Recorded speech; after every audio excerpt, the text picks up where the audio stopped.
This is Tony Blair, Prime Minister of the United Kingdom. I'm glad to be able to speak to you today to tell you that Saddam Hussein's regime is collapsing, that the years of brutality, oppression and fear are coming to an end. Light them all up.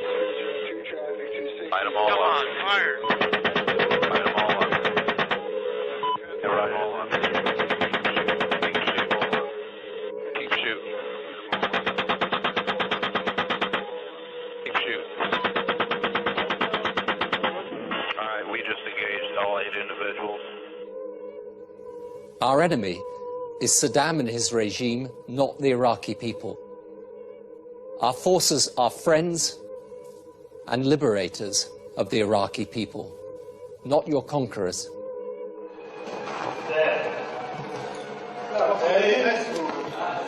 He's faking, he's dead. He's breathing. He's faking, he's dead. Yeah, he just playing.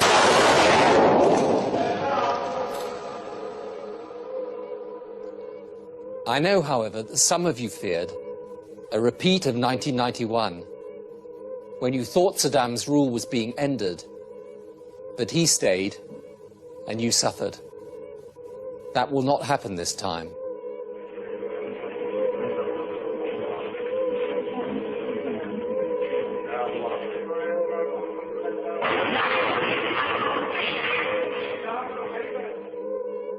This regime will be gone and ended.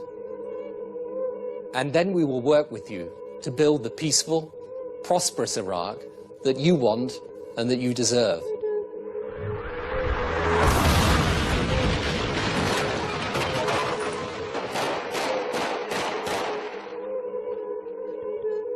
So it is in the spirit of friendship and goodwill that we now offer our help.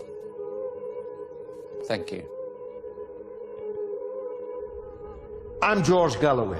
I spent decades in the Labour Party and in Parliament with Tony Blair.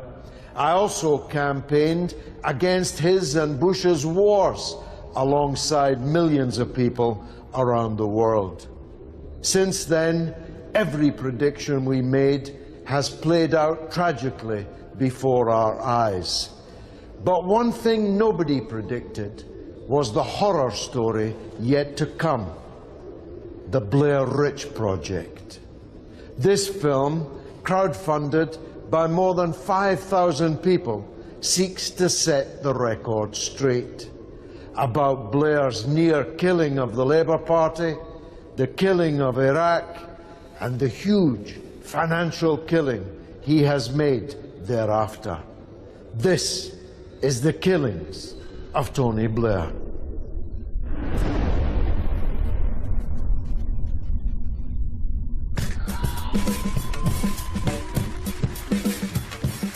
When Tony Blair resigned as Prime Minister in 2007, he wasted no time before stepping on to the lucrative public speaking circuit,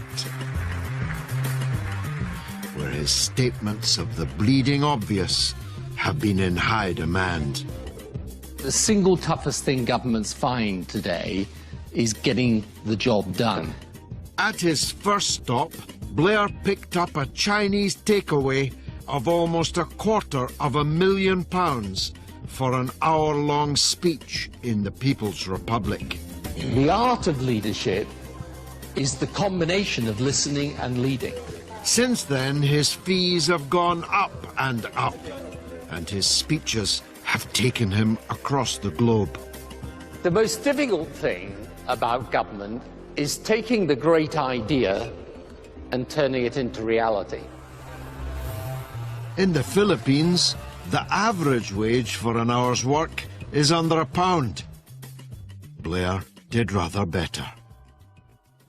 Unfortunately, you come to India at a time when British papers like the Telegraph and the Sunday Telegraph, the Sunday Times, are running stories about what they call the jet-setting billionaire lifestyle he has enjoyed ever since leaving Downing Street in June 2007. And the real point they're making is that the pursuit of money has become the dominant theme in your life. I can make a lot more and have a very gentle and easy life. And when they talk about a jet-set lifestyle, what they actually mean is I spend a lot of time on jets, which is true. True indeed. So much so that Blair charters a £30 million private jet, known as Blair Force One. I need a dollar.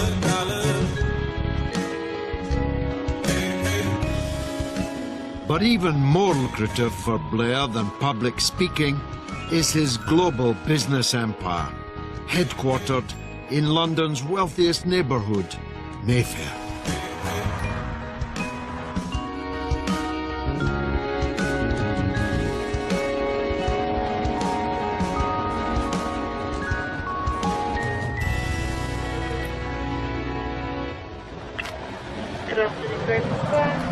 Good afternoon. I'm George Galloway. I'm making a film about Tony Blair. I'm wondering if you're going to reply to the 2 letters I've delivered through your door seeking an interview.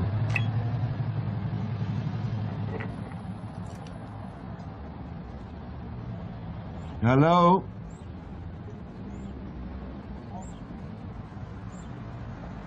Hello?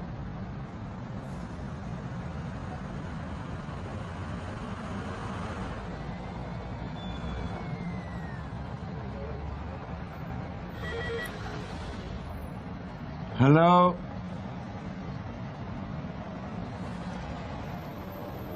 They hung up. What can I say?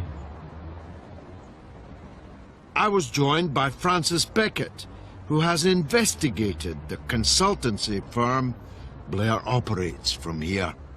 Tony Blair Associates is a very, very secretive operation that makes a very large amount of money all over the world from a large number of governments, some of them you might regard as less than respectable, some of them Middle Eastern governments, some of them former Soviet Union governments, and it also makes a large amount of money in consultancy fees from private companies. What they seem to take is the sort of advice that involves the consultant picking up a telephone and putting them in touch with the right world leader or the right business leader. So what he's doing really is living off the contacts book that he retired with as Prime Minister. You mentioned the scale of it. How many countries do you think Tony Blair is now working in? Well, there's at least 20. There could be more than 30, but I can vouch for well over 20. Tony Blair Inc., like the British Empire in its heyday, is so vast that upon it the sun never sets. Well, my Irish grandfather used to say that was because no one would trust the British in the dark. Blair's choice of clients doesn't exactly inspire trust either. The ruler of Kazakhstan, for instance. Tony Blair and Nursultan Nazarbayev first met when Tony Blair was still Prime Minister. He became one of Blair's most loyal clients. Nazarbayev had something of an image problem. Despite often paying lip service to democracy, he is widely regarded as a dictator. After all, he has ruled Kazakhstan for a quarter of a century. Those who criticize the president face imprisonment, but his opponents are not always so lucky. Leaders of opposition and dissent are regularly murdered. They're simply shot out of hand. The worst atrocity in Kazakhstan in the last few years has been when the government shot about 60 striking miners.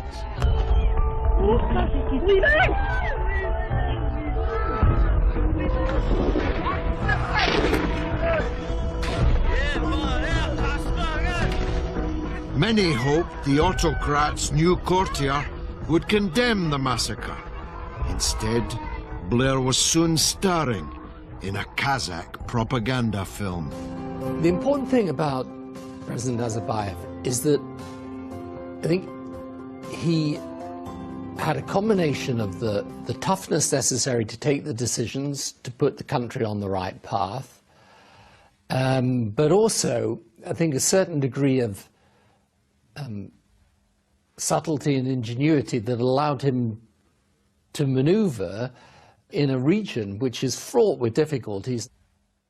Blair was sustained by a coal mining district throughout his parliamentary career, and now he's taking massive checks from somebody who shoots miners if they go on strike.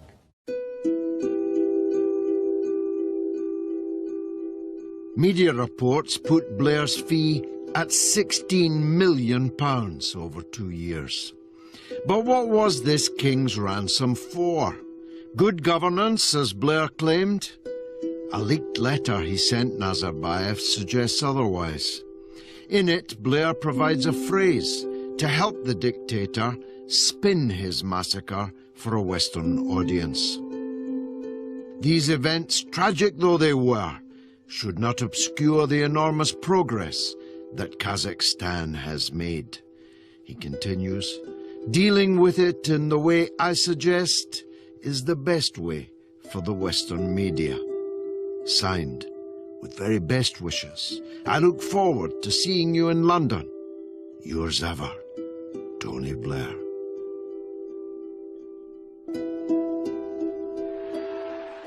Fresh from his Kazakh snow job for Nazarbayev, Blair was soon showering praise on another dictator. Egypt's General Sisi had just seized power in a military coup. Blair himself explicitly praised not only the Sisi dictatorship in Egypt, but the overthrow of the elected government in Egypt, which he described as the rescue of a nation. Now, this is a coup. The minimum estimate is that 2,000 people were killed on the streets of Egyptian cities in that coup d'etat. 20,000 people were arrested and held without trial.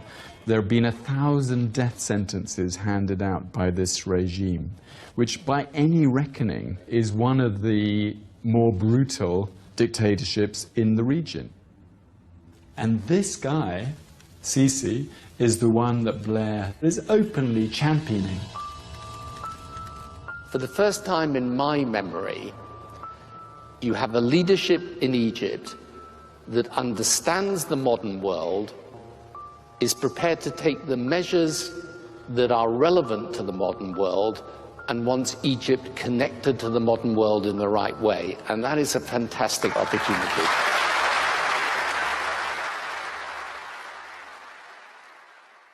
You shouldn't need rules to tell an ex-Prime Minister he shouldn't do these things. You really shouldn't need rules. It should be self-evident in your ethical standing that you should not do this sort of thing. What does it do for the ongoing reputation of Britain if somebody hawks himself around essentially as an influence agent? There's an honour about being Prime Minister of Britain and a dignity about being a former Prime Minister of Britain. Mr. Blair is using that dignity to go around the world advising torturers, dictators, murderers, in return for hard cash. No previous Labour Prime Minister in the whole history of the Labour Party has behaved in this shameful, money-grubbing way.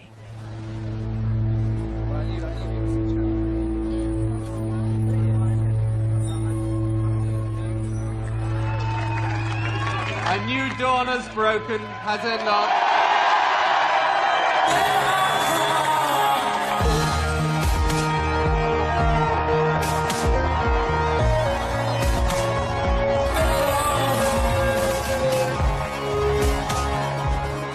In 1997, a fresh-faced Tony Blair embodied the hopes of a nation as his landslide victory ended 18 years of Conservative rule.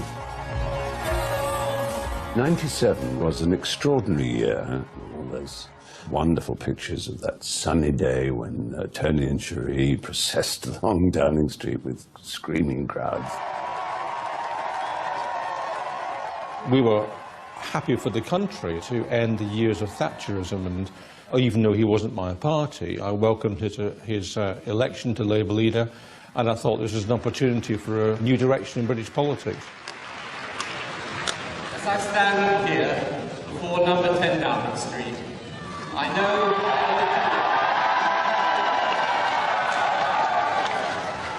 the huge responsibility that is upon me and the great trust that the British people have placed in me.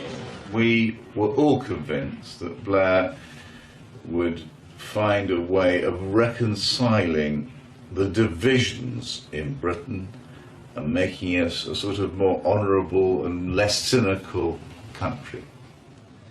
And it will be a government that seeks to restore trust in politics in this country. It's undeniable, even for me, that Blair's easygoing charm had mass appeal. But then, once you can fake the sincerity, the rest is easy.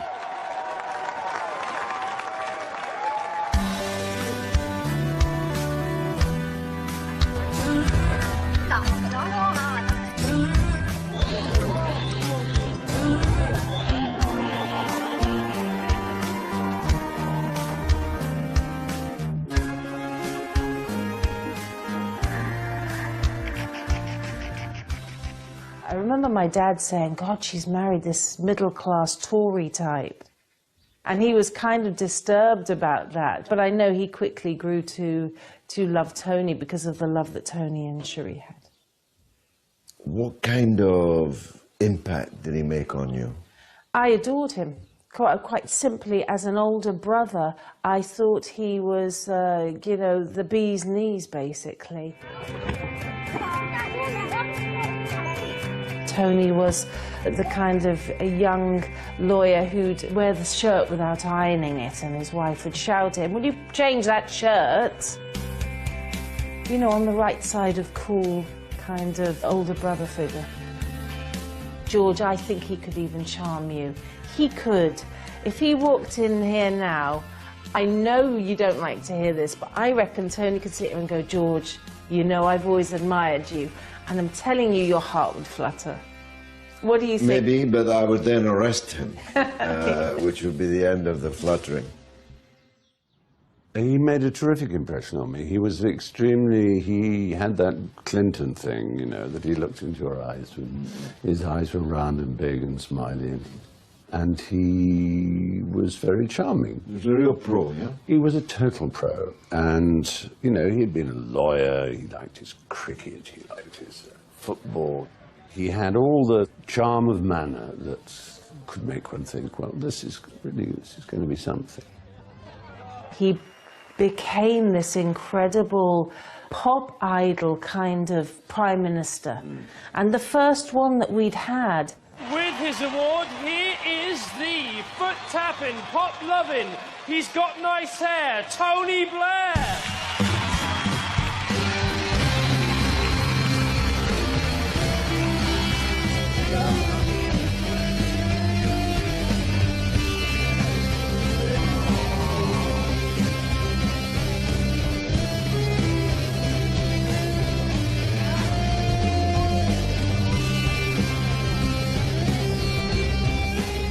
About married life, actually. Did you? Funny thing, Oh, yeah. did you have to say about married life? Well, me and Tony both reckoned it was rubbish.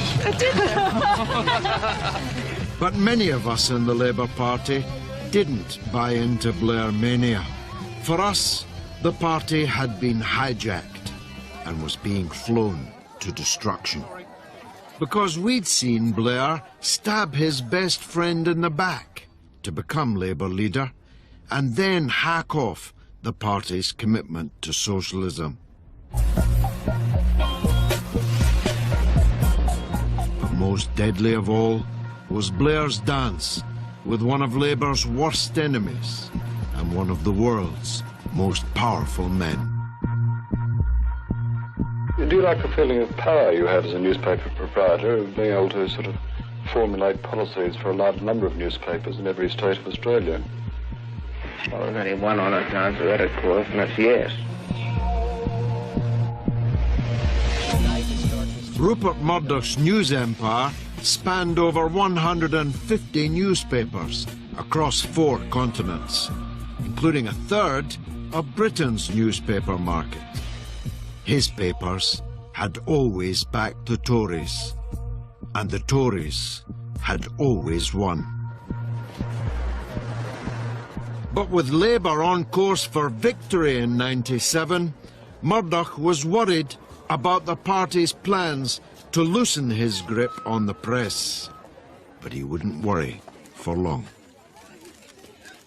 Tony Blair, who had an unerring instinct for where power lay in society, and understood that in this era it was very important to bring the media on side and offer them a deal.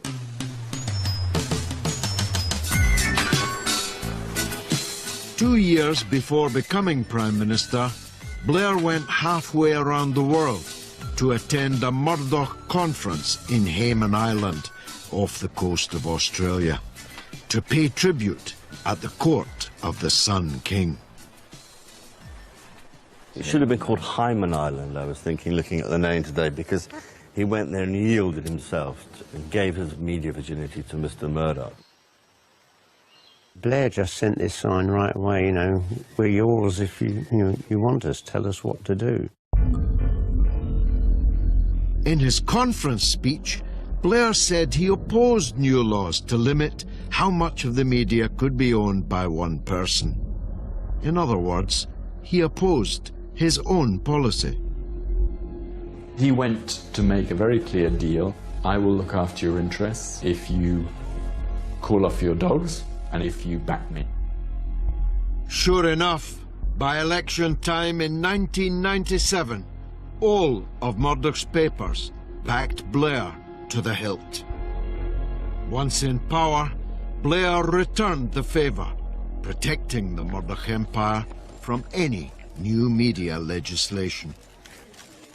How would you describe your relationship with Tony Blair? I'm a supporter. New Labour was backed in power by the most powerful media interests, the most powerful corporations and city interests, because they realised he was representing them. You sup with the devil, you take a long spoon, is the rule, isn't it? And I don't think there's any doubt that as far as British polity is concerned, Rupert Murdoch was the devil in that. To come to an accommodation with him meant sacrificing all the principles the Labour Party stood for. The Labour Party I had joined as a 13-year-old was, as it says on the tin, a party of the working class. It prided itself on its internal democracy, with members having the right to vote on policy. But under the banner of what they called New Labour and I called Non-Labour, Blair and his clique began to steer the party into the eager embrace of Thatcherism. Dragging a left-wing party into the footsteps of the Iron Lady would require an iron fist. For Blair, democracy was so overrated. What we see developing very early in the Blair administration is the kind of tactics that one associates with emperors or rulers of one sort or another who are non-democratic. They sort of just had a party in which dissent really wasn't tolerated. No decisions were made in the cabinet. It didn't operate as a cabinet in the way that constitutional theory says it should. People would turn up and it was a sort of little chat. If there was ever anything coming up that he thought you might want to argue about, he'd asked to see you beforehand and try and iron it out. He didn't want any clashing or discussion of ideas and a kind of collective thrashing out of a line. I mean, it just didn't happen. Blair had this presidential manner. He ruled by, you know, sofa politics. You picture him and Alistair Campbell leaning back and sort of, you know, their feet up on the desk, deciding the fate of the nation. The appointment of Alistair Campbell was an acceptance of the brutality and bullying culture that is endemic in Westminster. You know, if Tony didn't want to see you and if you were shown in to see Alistair Campbell, you were going to get a rollicking. Going to get monstered. You were going to get monstered. Campbell was there with Blair, and he was like the hard guy. Tony was Mr. Charm. Campbell could be rude and rough and swear, and so they were like a duo, Mr. Tough and Mr. Nice, but shoulder to shoulder.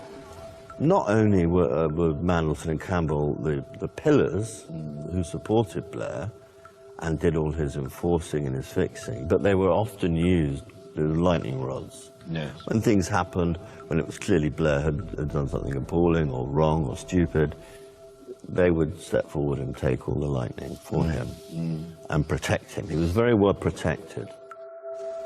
Surrounded by sycophants and slippery by nature, Blair soon earned the nickname Teflon Tony, because dirt never stuck to him.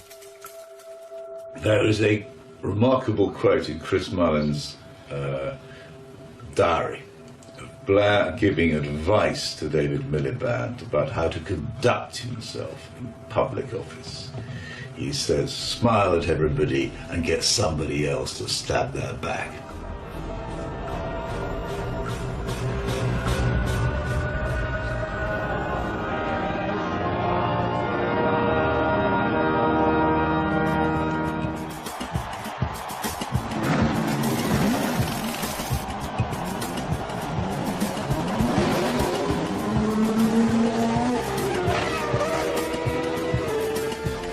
We will be tough on sleaze and tough on the causes of sleaze.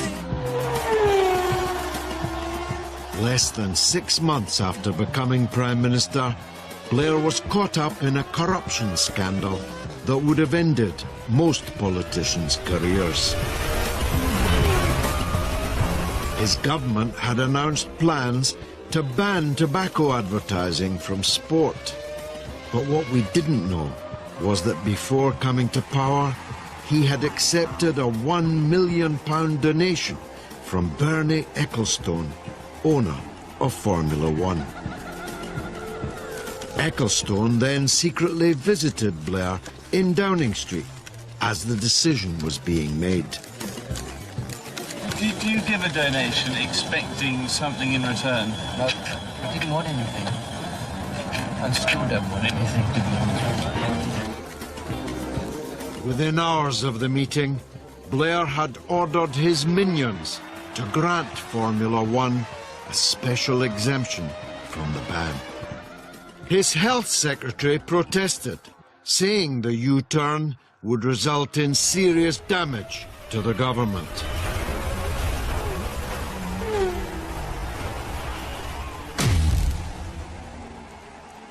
Blair simply overruled him, and Bernie Ecclestone's Formula One continued to peddle tobacco. The Ecclestone affair should have been the moment that we in the press and indeed the nation saw through Mr. Blair. He was caught red-handed trading policy in return for hard cash from a businessman. Blair's backroom bullying remained secret for another decade, allowing our new Prime Minister to wriggle free from the scandal with this priceless apology to the nation. I would never do anything either to harm the country or anything proper. I never have.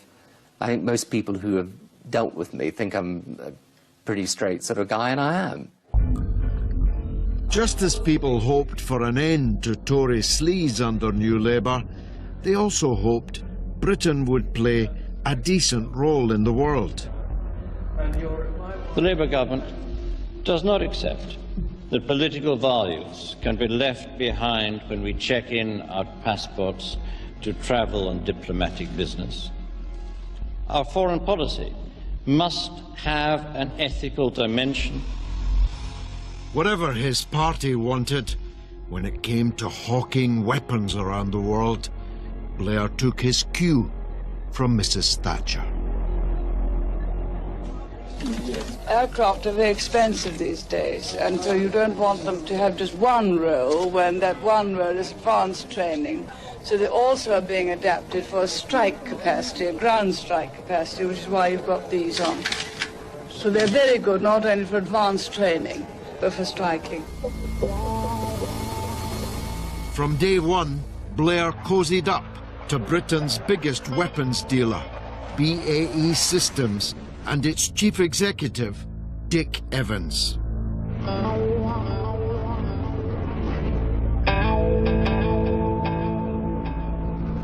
A year into government, Blair yet again overruled his cabinet to rubber stamp BAE's sale of Hawk jets to Indonesia's dictatorship, which was ethnically cleansing thousands in East Timor. This was Blair sending out a plain message saying, you can say what you want about ethical foreign policy, but I'm in charge of this government. Yes. And, you know, if we want to sell planes to dictators to bomb their civilian populations, we're going to do so.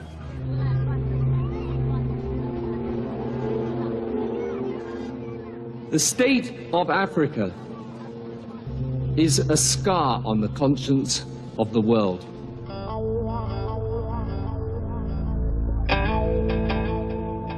That was almost Oscar-worthy, because even as he uttered those words, privately, Blair was persuading one of the poorest countries in Africa, Tanzania, to spend £28 million on BAE's military air traffic control system.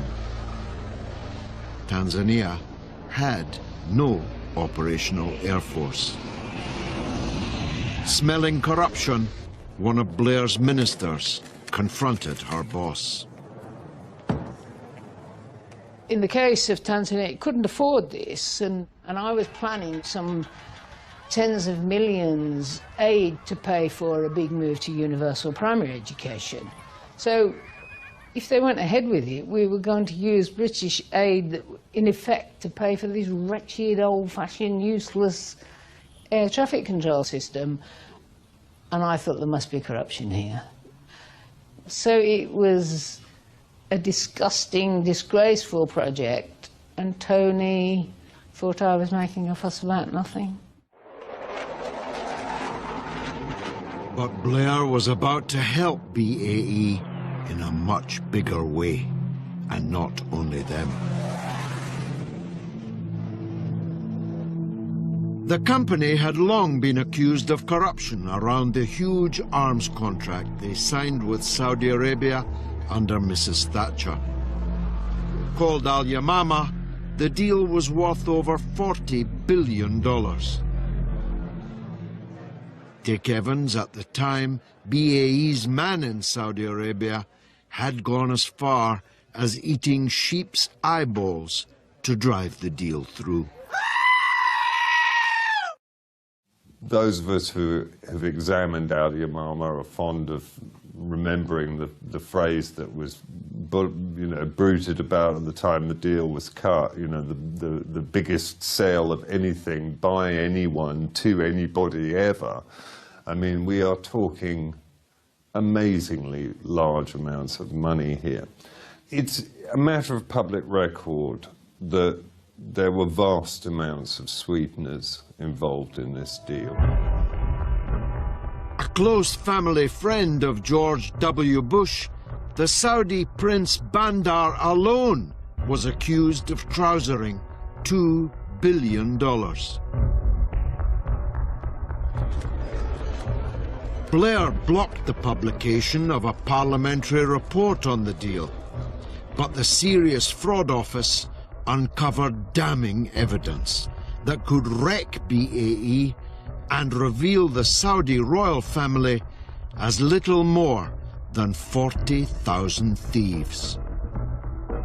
At the heart of BAE's bribery web, the investigators discovered a shell company based around the corner from the Saudi embassy in London. Its purpose was to pay for anything the Saudis wanted, from gambling trips to prostitutes. The payments continued on Blair's watch.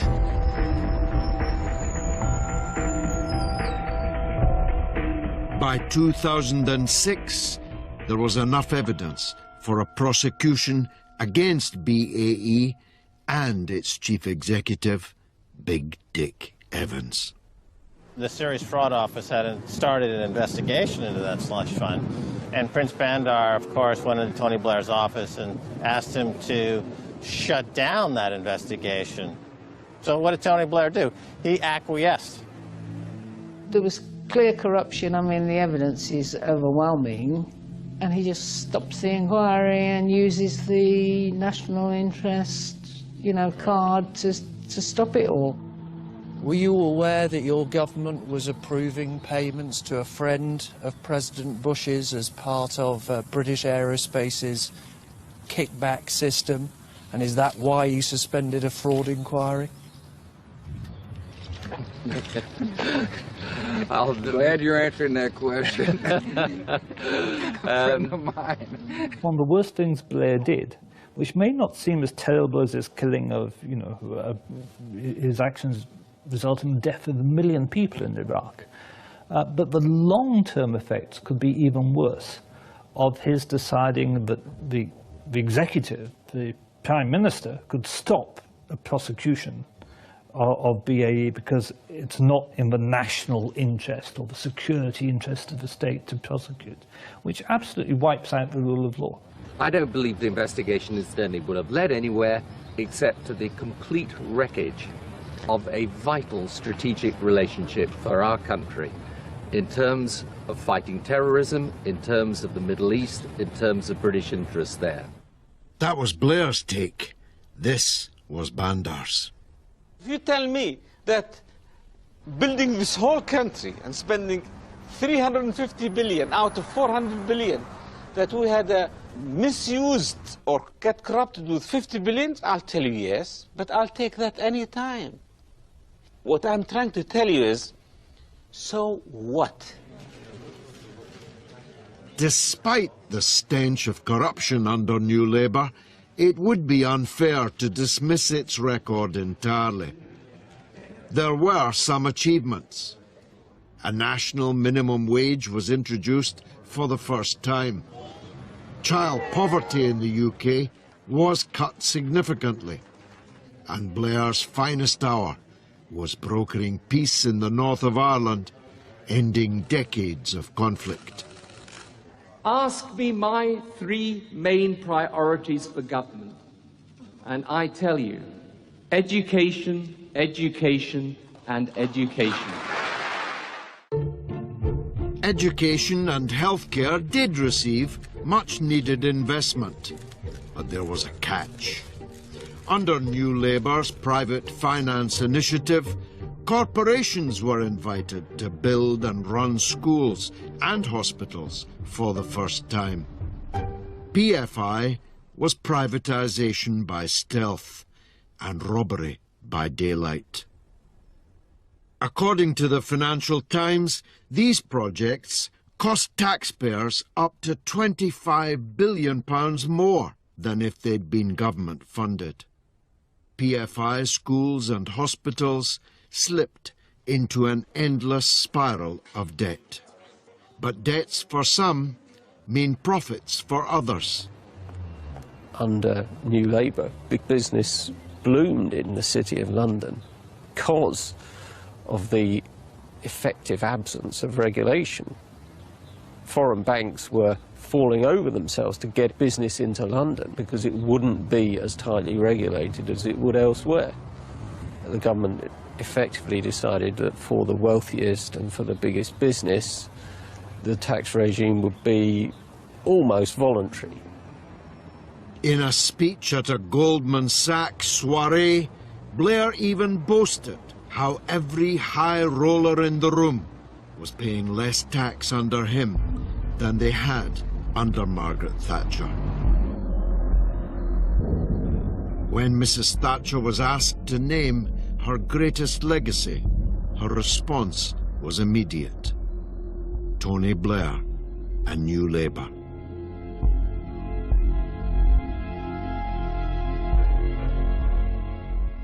It's long been my thesis that Tony Blair set out to kill the Labour Party by cutting it adrift from its roots and selling its soul to the banksters and big business. But the impact of the Blair era on British politics runs even deeper. By continuing Margaret Thatcher's legacy of privatisation, Blair accelerated a form of corruption previously rare in Britain: the revolving door. He absolutely exemplifies a completely revolving door between the higher levels of the British civil service and private enterprise, and particularly forms of private enterprise that profit from conflict.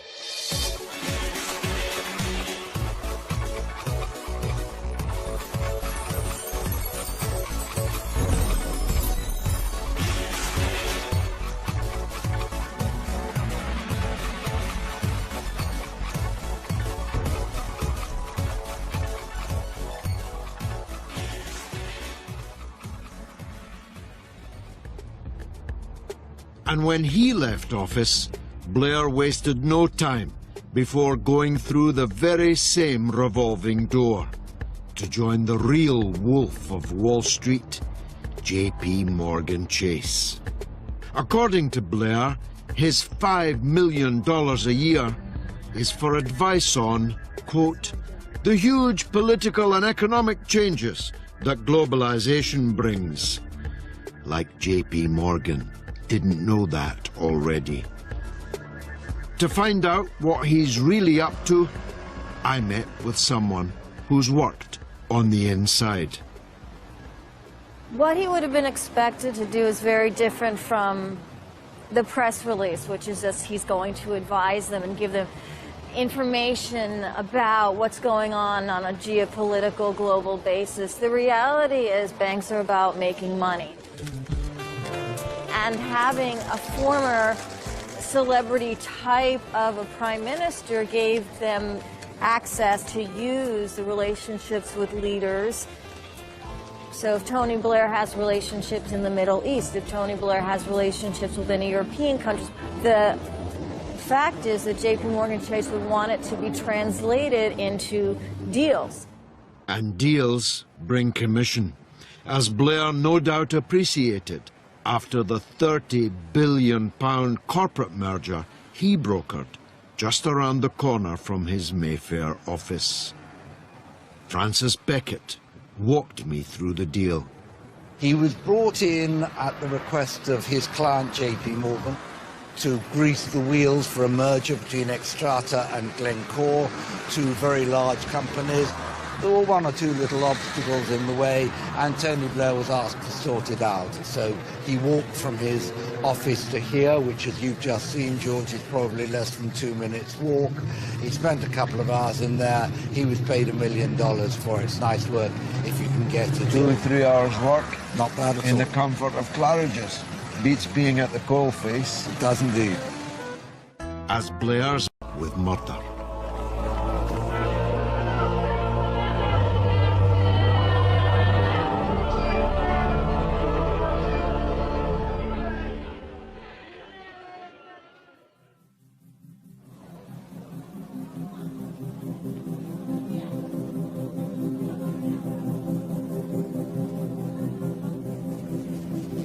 Blair's inner crusader was soon to be challenged by an event of biblical proportions.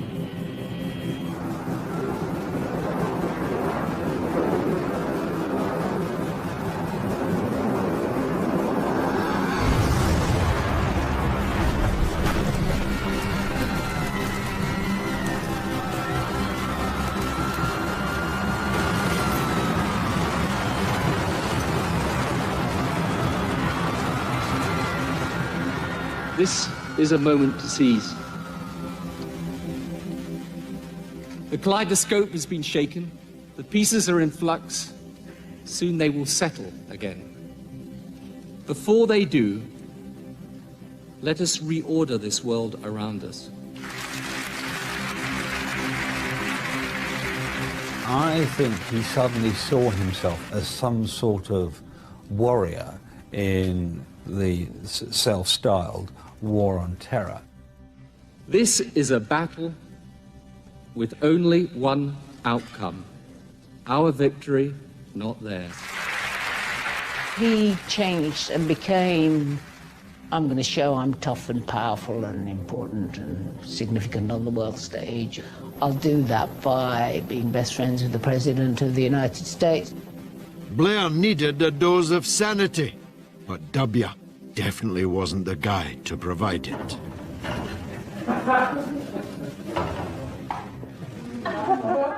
Every nation in every region now has a decision to make. Either you are with us or you are with the terrorists. And I give you, on behalf of our country, our solidarity, our sympathy, and our support. The special relationship means England is our lieutenant. The fashionable word is partner. We gotta go. That's the word they like to hear. Tony Blair seemed to always be at our president's side, nodding his head and agreeing with whatever policy it was, and I believe he was even called George Bush's poodle for that reason. Wouldn't have mattered who was in the White House. It could have been Big Bird from Sesame Street, or the late Stanley Matthews, or, you know, or a Martian. It doesn't matter who was in the White House. The personnel are irrelevant. The thing is, it is the White House. America has no truer friend than Great Britain. By the time he goes to Congress with that joint address by Bush to both houses of Congress, and he's sitting up there among the senators and representatives, he's given standing ovations, and this is the global citadel of pure power. The American president is bringing about standing ovations for you. There is no bigger stage in the world than that. Blair took his seat at the heart of American empire and was ready to follow Bush's crusade to the ends of the earth. First stop, Afghanistan, in search of Osama bin Laden. But instead of just smoking their bogeyman out of his cave, they bombarded, occupied, ultimately destroyed one of the world's poorest countries. In truth, bin Laden was a sideshow, Afghanistan a springboard for a much more ambitious plan for the region. I went through the Pentagon 10 days after 9/11. An officer from the Joint Staff called me into his office and said, "Sir, we're going to attack Iraq." I said, "Well, did they tie Saddam to 9/11? He said, "No." I walked out of there pretty upset. And then we attacked Afghanistan. And then I came back to the Pentagon about 6 weeks later. I saw the same officer. I said, why haven't we attacked Iraq? We still going to attack Iraq? He said, "Oh, sir," he says, "it's worse than that." He said, "We're going to attack and destroy the governments in 7 countries in 5 years. We're going to start with Iraq, and then we're going to move to Syria, Lebanon, Libya, Somalia, Sudan, and Iran." So why this interest in dominating the Middle East? And why was Iraq at the top of the list? I think it was primarily for oil, not just the oil of Iraq, but establishing a base at the heart of the main energy-producing region of the world. The fact that many in the Bush administration stood to profit from Iraq's oil no doubt helped too. The policy was regime change, a crime under international law. To get the ball rolling, W invited Blair to his ranch in Texas, where they were alone together for several hours. Some say they got down on their knees and prayed. If two people want to pray in private, that's their own business. Good luck to them. If they are praying to receive instructions from the Almighty about destroying our country and causing the death of hundreds of thousands of people, then I think we start to have our problem.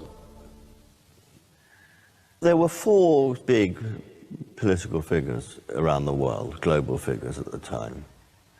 Blair, Bush, Osama bin Laden and Saddam. And of the four of them, the only one who wasn't a religious maniac was Saddam. When they left the ranch, Bush and Blair were singing from the same hymn sheet. We both recognize the danger of Saddam Hussein harboring and developing weapons of mass destruction. The President is right to draw attention to the threat of weapons of mass destruction. That threat is real. As minutes of a Bush-Blair meeting spell out, the war was to be justified by imaginary threats, Iraqi terrorism and weapons of mass destruction, the intelligence to be fixed around the policy. As Blair toured the world drumming up support for the war, the Americans had discovered the only real WMD around, a weapon of mass deception. Blair's strong, passionate, often advocacy of the war carried a lot of weight. That evidence of weapons of mass destruction is evidence, the truth of which I have absolutely no doubt about at all. Without Blair's vocal support and participation, they might not have been able to carry it off.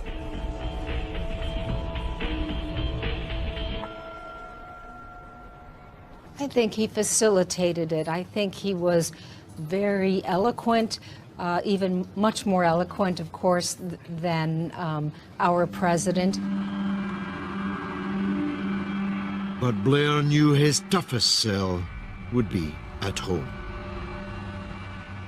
The Iraqi regime has weapons of mass destruction, we know that. Weapons of mass destruction, chemical, biological, and nuclear weapons. I don't think anybody in the British Foreign Office believed Saddam had weapons of mass destruction. I met Sir William Patey, who at the time was head of the Middle East Department. And I stopped Bill in the corridor and I said, "Bill, what's all this about WMD? It's not true, is it?" And he said, "Of course not, it's bollocks." And that was precisely the time that Blair makes his claim. With the letters WMD now etched onto the public imagination, Blair and his spin doctor Alastair Campbell cobbled together a dossier of so-called intelligence to crank up the fear of Saddam. He has existing and active military plans for the use of chemical and biological weapons, which could be activated within 45 minutes. Tony Blair was implying that Iraq could launch an attack using weapons of mass destruction within 45 minutes against the British Isles. I've been to pretty much all chemical facilities in Iraq. I oversaw the inspections of a huge number, I just don't think there was any evidence to support that they could launch anything within 45 minutes. The UN inspectors were there and they were finding nothing. So why lie about it, continue to lie, if you had not ulterior motives to go into war regardless? And that was the truth. This danger is present and real and with us now, and its potential is huge. As the rhetoric heated up, the media coverage heated up, and the poll results followed along, people really became frightened. Saddam Hussein is a threat to America. He's a threat to our friends.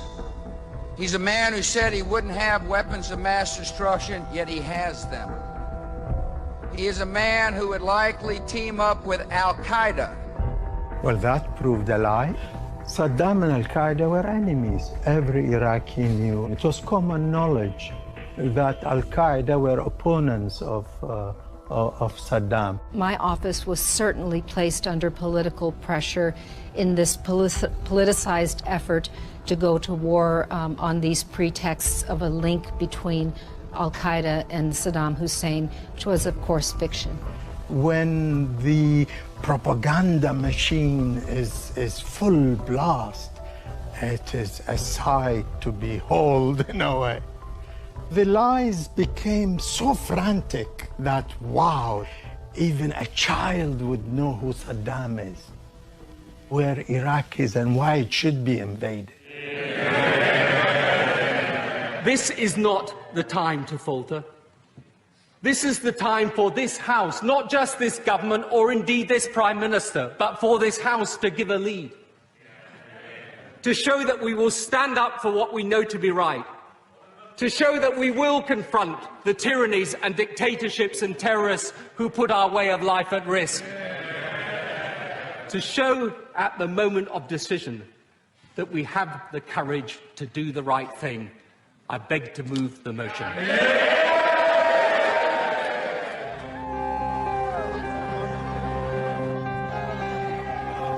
On the brink of war, the anti-war movement became a tidal wave of opposition around the world. Both Bush as well as Tony Blair are now wanting to plunge the world into a Holocaust. And I'm happy that the people of the world are standing up and opposing.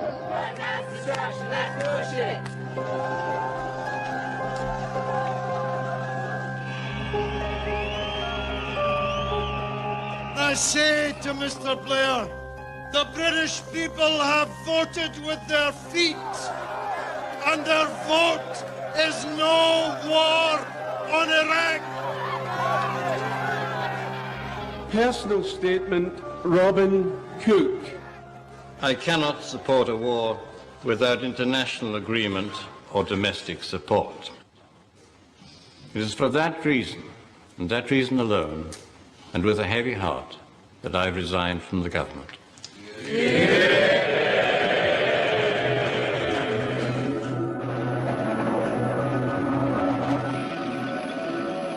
The cries of millions were ignored.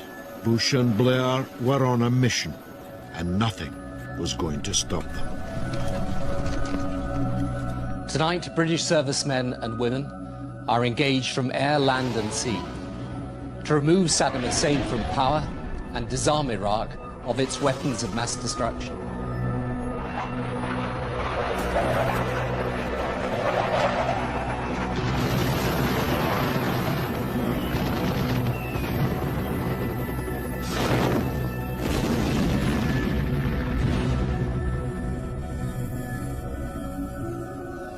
Just imagine being a child in or imagine being a child in Baghdad, listening to that incredible, terrifying noise. I would term it to be state terrorism.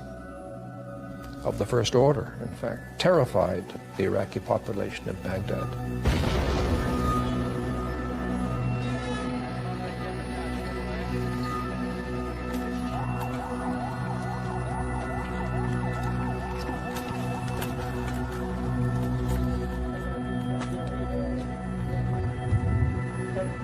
They refuse to count the dead. That is, to their shame, to the end of time. With Baghdad crushed in a matter of weeks, Bush and Blair boasted of their success. In the Battle of Iraq, the United States and our allies have prevailed, and Iraq is free. The triumphalism was amplified by a faithful media.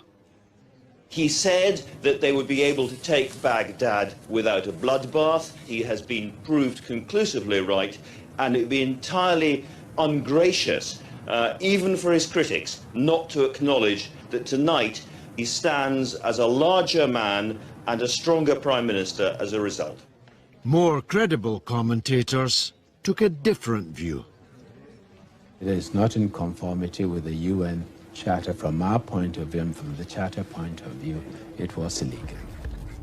The fall of Baghdad was not the beginning of the end, but merely the end of the beginning. The Iraqi people bitterly resisted their invaders, and so-called liberation became brutal occupation.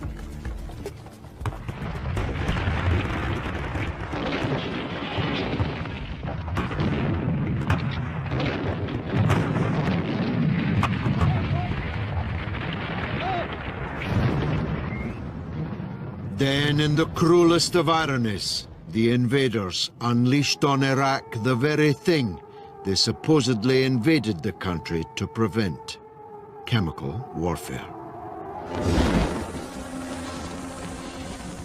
They used phosphorus. With white phosphorus, once it touches the skin, it eats into it to the bone.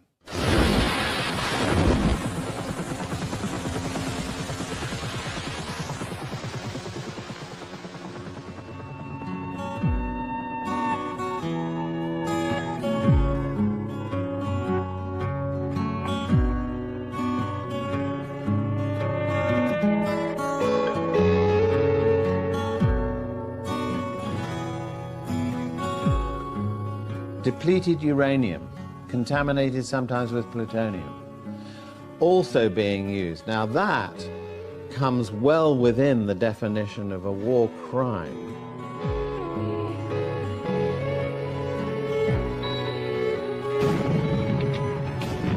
Depleted uranium was used across Iraq, poisoning the land, poisoning the waters, silently killing people. And the rates of cancer have risen enormously. War brutalizes people. And unfortunately, some British soldiers also practice brutality, mistreating prisoners, torturing them in captivity, killing some of them under torture.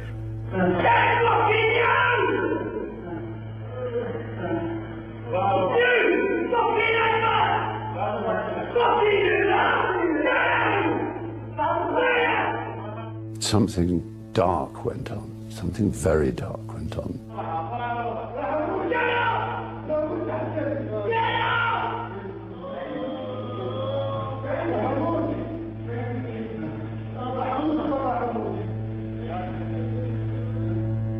For all the brutality of the occupation, the Iraqi resistance refused to lie down. To break it, the invaders used the oldest trick in the colonizer's book: divide and rule. Sectarianism was incubated and deliberately fostered by the occupation forces from the first day. Power was divided up between the sects and between the ethnic groups. They also played a role in deliberately supporting both sectarian camps against each other to weaken resistance to the occupation. Sunni was pitted against Shia, and Iraq descended into a sectarian bloodbath.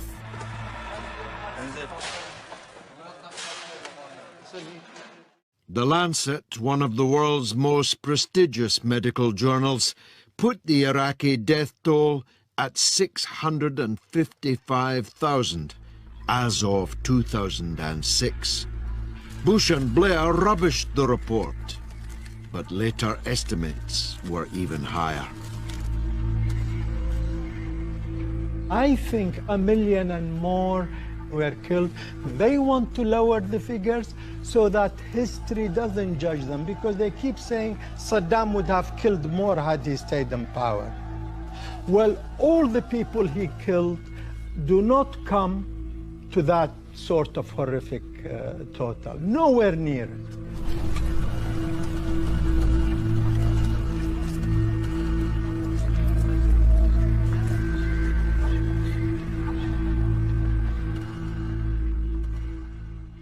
The U.S. and Britain unilaterally carried out the worst crime of the 21st century.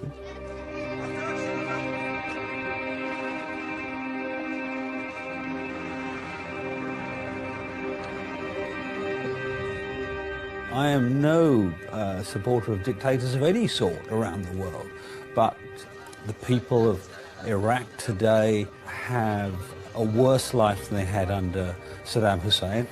It is plainly not as good today as it was before. Going to war illegally should have brought down the British government, I would have thought, and certainly terminated Mr. Blair's career. Is Tony Blair a war criminal? In my opinion, yes. Most definitely. If Tony Blair isn't a war criminal, who is? There can be no such thing as a war criminal if Tony Blair is not one, having started an illegal war of aggression.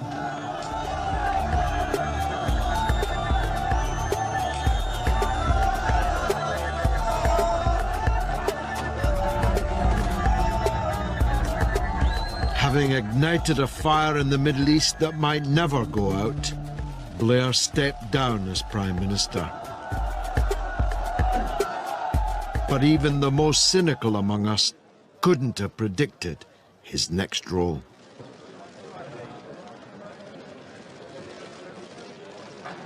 As you know, I'm the Middle East peace envoy out in the Middle East trying to resolve the Israeli-Palestinian issue.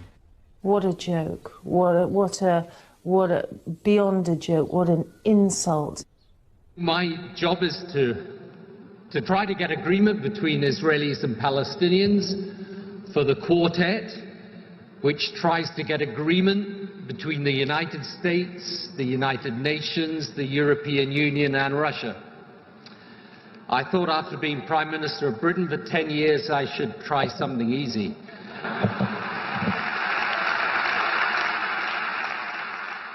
It does have the flavour of a purely satirical gesture. I think he's a person least suitable for that kind of job. This is a man who created war. To ask him to struggle for peace is absurd. Good morning.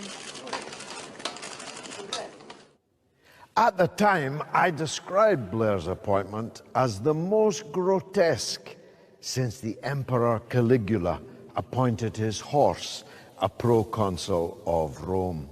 But others disagreed. On top of Blair's peacemaking successes in the north of Ireland, there were signs that he was seeking redemption. After all, he had set up several charitable foundations. He had even converted to Catholicism. But when we found out who was behind his appointment, all hope of atonement quickly evaporated. This was a favour from his old mucker, George W. Bush, to give Blair a role on the world stage on day one after leaving office. But that, of course, he pays a price for that, because ever since then, Mr. Blair has been the American point man. in the quartet. So delighted to see you here. I can only assume that the Americans and the Israeli government viewed him as a safe pair of hands. In other words, they were confident that he would do nothing. Israel's brutal domination of Palestinians in the illegally occupied territories worsened significantly during Blair's tenure as peace envoy.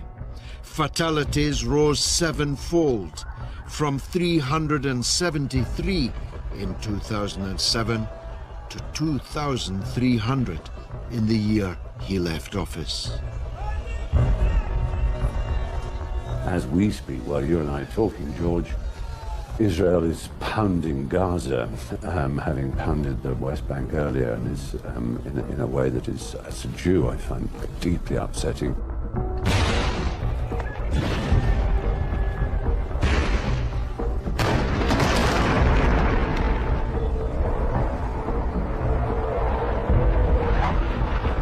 There was a greater mood of optimism, actually, at the meeting today than I've seen for several years. The way in which Mr. Blair has conducted himself in that office makes one want to cry. The whole concept of the quartet was a sideshow. It was put there simply to keep everybody quiet while the usual business of doing nothing continued. The only thing necessary for the triumph of evil is for good men to do nothing. The quartet, more than anything else, is an international umbrella, giving immunity to criminal policies on a daily basis. It's such an abomination. Things become even worse with military invasion. Then the soldiers do what they want at will. They can destroy your house, can demolish your shop, they can arrest you. You are not immune whether you are an old lady, a child, a toddler. In many respects, the Middle East region should regard Israel not as an enemy, but as a model.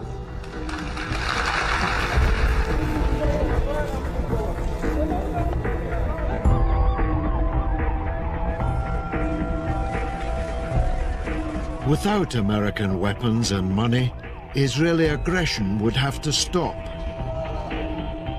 And a peaceful settlement might be possible. The quartet eventually became just a place where people meet once every 6 to 9 months to say something that doesn't anger the Palestinians, doesn't anger the Israelis, and doesn't anger anybody. So it's become utterly useless. Very early on, he named 6 projects that should be done. One of them was about sanitation in Gaza, which is a very, very serious crisis. Even that isn't done. So what is he doing? One thing Blair did accomplish was a lucrative telecoms deal. It's a $700 million investment over the next few years. It'll bring in revenues to the Palestinian Authority, about $300 million a year. So it's really, really important for the Palestinian Authority. He said that he was on behalf of the Palestinians, but the fact is that one of the major bankers to that deal was his own bank, J.P. Morgan, something which was not disclosed at all at the time. Tony Blair has very serious conflict of interest in which he is doing business during the term of his official duties. In 8 years as peace envoy, Blair has visited the Middle East around 120 times. He visited Gaza just twice. It's a grave disappointment for this man to turn out an opportunist in a cause that does not allow any more profiteering and making use of our tragedy.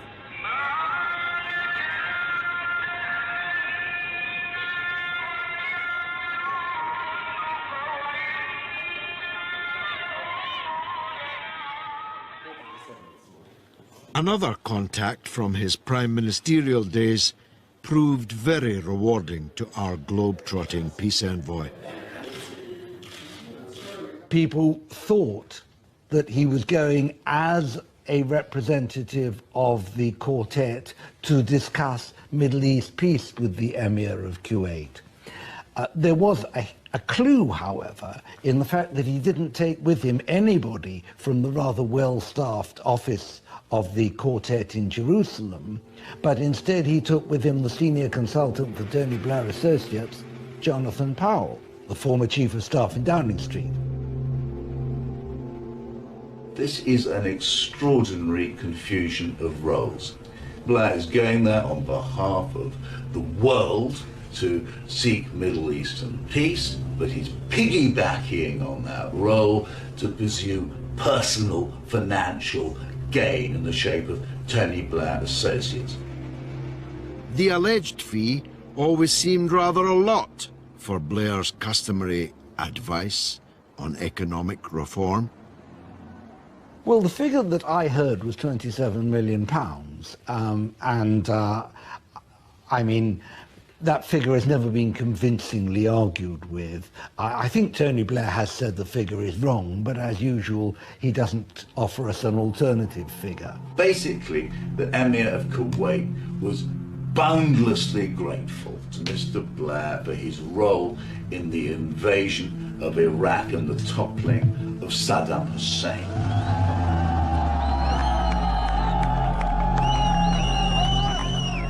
Certainly the Emir of Kuwait feels a sudden sentimental attachment to Tony Blair because of the Iraq War. To him, Tony Blair was the man who rescued his regime and his country. And it may well be that he feels that if he is going to hire a consultancy firm, he should at the same time show his gratitude to Tony Blair. I have no idea whether that's the case or not, but it certainly doesn't seem a particularly good way to spend £27 million. But it was his relationship with a rather better-known Arab dictator that started to eat away at the remains of Blair's credibility. I'm sure a lot of the relationship that Blair was very keen to build with Gaddafi was financially motivated. The Libyan sort of sovereign fund before the fall of Gaddafi was incredibly attractive to international bankers. They circled around it like bees round a honeypot. He can go into a place like Libya, and he can open the door to an $80 billion sovereign wealth fund and let J.P. Morgan swoop in and snatch and grab.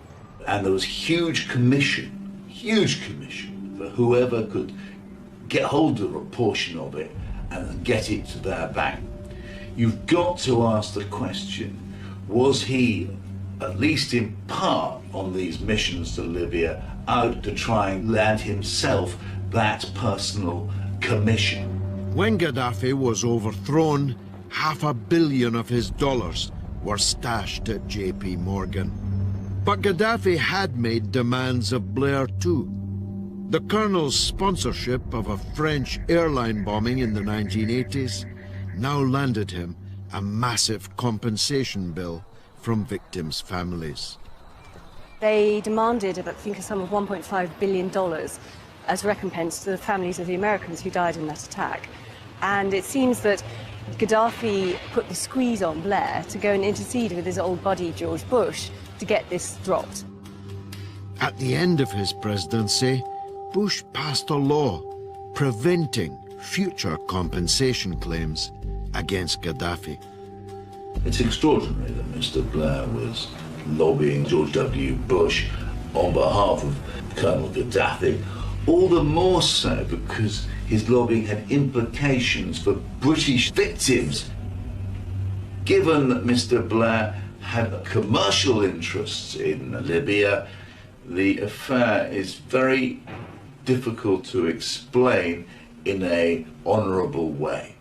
But even worse was the discovery of documents indicating a blood-stained backstory to his waltz with Gaddafi. Extraordinary rendition. And that's the legal term for what we as governments do. When we take a person against his or her will and we take them from one country to another without any legal process, it's called kidnapping. The mafia does a lot of it, so do the governments, unfortunately. It's a process in which people are abducted, smuggled, taken in aircraft and ships to another country, while of course they're subjected to certain methods of questioning, which again is not subject to due process because again it gets in the way. It's much quicker just to beat it out of you. Libyan dissident Abdul Hakim Belhaj is suing the British government. He has evidence that British and American secret services colluded in his extraordinary rendition. اختطفت في مطار تايلاند في العاصمة بانكوك التي كانت في ظروف صحية غاية في الصعوبة حيث كانت حاملا لم تسلم ولم تنجو من التعرض لتعذيب. جابوا السلسلة قالوا لي في ايدي وعلقوني وقعدت يومين تقريبا. آخر يوم بيجوا يرفعوني جابوا سرير حطوني فيه ولفوا علي كلي رجلي فوق وضربوني باري ما عرفت متاع شنو. جا واحد ضربني بطني. سبب تعاون الجهاز الأمن البريطاني والأمريكي لاقيت وتعرضت إلى تعذيب جسدي ونفسي أنا وزوجتي الحامل. Belhaj was tortured in Abu Salim prison for 7 years. He was only released when Gaddafi was overthrown. It became quite apparent that we had been involved, not just in the rendition, but also it was plain that we knew that this was going on, that in some cases it looks as though we provided information to the questioners, the torturers, to put to the victims. The Brits cut a deal with the CIA so that they provide the intelligence. The CIA swoops in and black bags him and his heavily pregnant wife and then flies them all the way back to Libya to Gaddafi. And we know this because the former Foreign Secretary and Intelligence Chief, Moussa Koussa, who fled from Libya to Qatar as Gaddafi was toppling, left a lot of paperwork in his office. And one of the letters was from this Samark Allen, ex-MI6, currently BP, who was crowing about the success of this British intelligence-led operation to get Belhaj, and saying, you know, here he is, have him as a gift. We hope that you'll be pleased with us. I mean, how disgusting is that? Blair's dirty laundry increasingly became the subject of mockery in the media. Yeah, he was basically a gift, Gaddafi. Blair and Strawn needed a present for their favourite dictator. You know, maybe they'd get one in return, oil rights, or, I don't know, a bun when you leave office. That won't go in. Extraordinary accusation there. Extraordinary, suggesting that Mr. Blair has made a huge amount of money since leaving a rather blood-stained period when he was in charge. Yes. I do hope that doesn't get through. Yes. Mr. Blair chose his words very carefully when asked if he knew what was going on. Your government's been accused of being complicit in the rendition of Abdul Hakim Belhaj. Did you have any knowledge of that? No, as I say each time I'm asked about the Belhaj case, I mean, I don't have any recollection of it at all. But for all his ducking and diving, the dirt was finally beginning to stick to Teflon Tony. Tonight, 3 former UK ambassadors and major public figures have called for Tony Blair's removal as Middle East envoy. Mired in scandal, Blair finally resigned in 2015, his cloak of respectability torn away. Tony Blair has cancelled a high-profile book signing of his memoirs in London on Wednesday after protesters threw eggs and shoes at him in Dublin.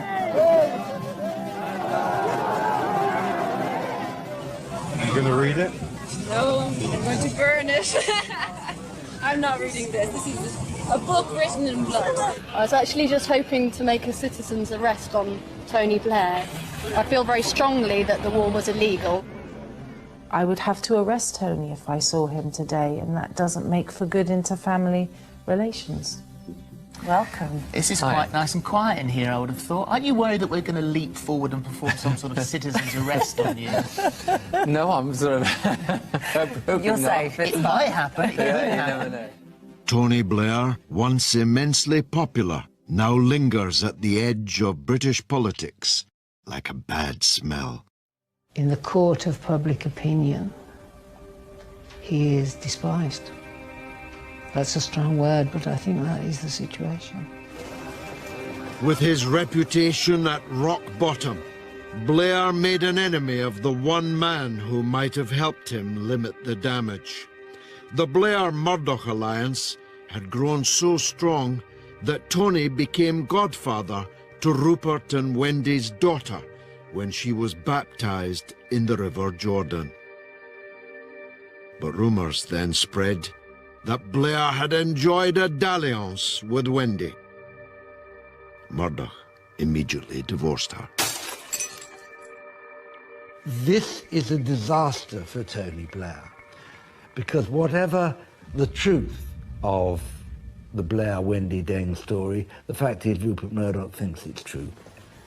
And these days, it's Blair versus Murdoch. What a shame somebody has to win. The killings of Tony Blair have left the future of the Labour Party and British politics hanging in the balance. But his most damning legacy is in the Middle East. The destruction of Iraq spawned a Frankenstein monster, ISIS. We actually had a military victory against Al-Qaeda in Iraq. We basically eradicated it. But we didn't do anything to make sure the politics was sorted out, that the state actually operated fairly to all the peoples that make up Iraq. And because of that, we created a vacuum, which then created ISIS. We are responsible for this.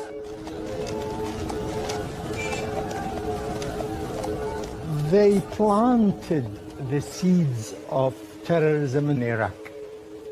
After they occupied Iraq, terrorism spread not only in Iraq but across the region. ISIL is a direct outgrowth of Al-Qaeda in Iraq that grew out of our invasion, which is why we should generally aim before we shoot. Blair can try and make us believe that without his intervention in Iraq, it would be in a worse state than it is now, which is frankly incredibly difficult to believe. But what I, to quote John Lennon, is, how do you sleep at night? You know, it's that. It's as a person.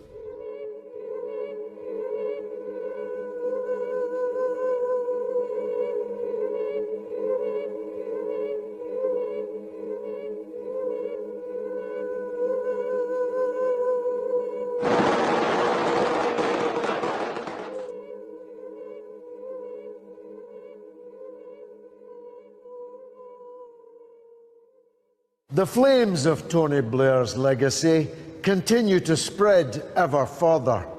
European capitals are on lockdown for fear of more Paris-style attacks.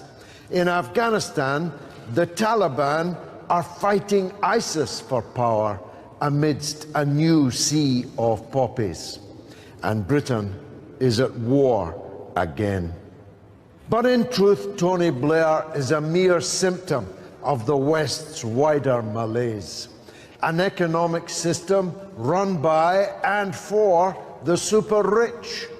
the corruption of political parties, wars fought for profit and resources, and all fueled by a common evil, greed. In the end, Tony Blair succumbed to that evil, becoming a pariah in his own land.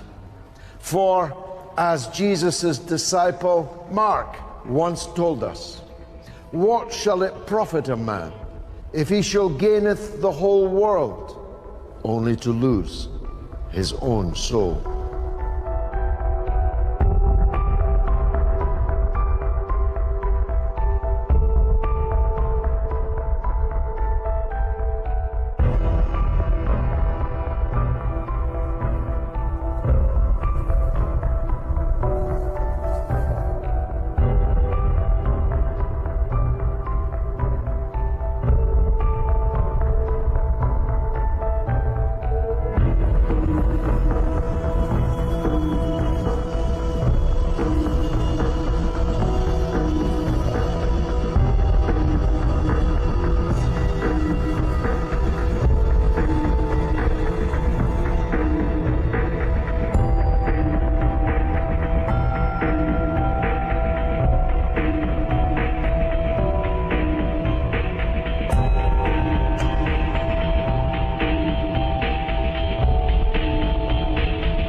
When you look in the mirror, who looks back at you? Is it a history maker or a vain glory chaser? When you pull that blade across your skin, does your hand start to tremble? Does the doubt set in? As a rain of hell fell on that distant land, how did that feel? How did that feel? And do dreams of the dead wake you in your bed? Oh, don't you care? Don't you care? As you fix your tie, look yourself in the eye. Is it like a noose around your neck, getting tighter every day? As you slip your arms into your sharp-tailored suit, is it heavy on your shoulders, or can you brush away the guilt as the flames rose high on the Baghdad sky? How did that feel? How did that feel? And do dreams of the dead wake you in your bed? Oh, don't you care? Don't you care? Your driver holds the door. Step into your black car. Feel